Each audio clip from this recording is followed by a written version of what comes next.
गंदम बीजता है, अगर वो उगेगी नहीं तो हम खाएंगे कैसे? लाजमी उसको वो उगानी पड़ेगी ना, तभी तो हम रोटी खाएंगे ना।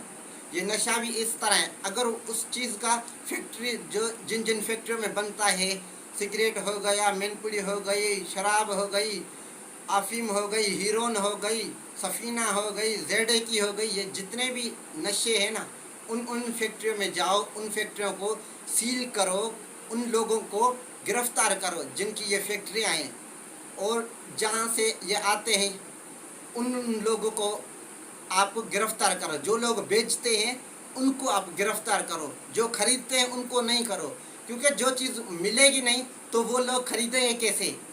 आप तो मेरी पहली बात तो सुनो भाई। ग्रैंड ऑपरेशन आपने तो सारे पूरे पाकिस्तान का ये सर खाया हुआ है, मुझे पता है। आप तो 3-4 महीनों से पहले ना, हमें तो पता ही नहीं था ये कौन है।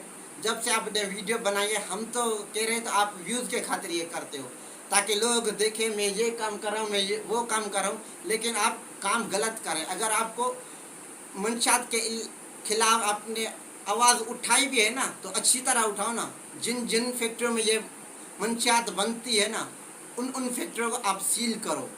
मेहरबानी। उम्मीद करता हूँ आपका ये मेरा आपको ये आज का इन्फॉर्मेशन व्लॉग अच्छा लगा होगा। अगर मेरा आज का आपको इन्फॉर्मेशन व्लॉग अच्छा लगा है तो मेरे चैनल को प्लीज़ सब्सक्राइब कीजिएगा, और लोगों के साथ ज़्यादा से ज़्यादा इस वीडियो को शेयर करना, ताकि जो लोग ये देखें तो इसको ताकर उस ग्रैंड ऑपरेशन वाले आदमी तक ये वीडियो पहुंच जाए।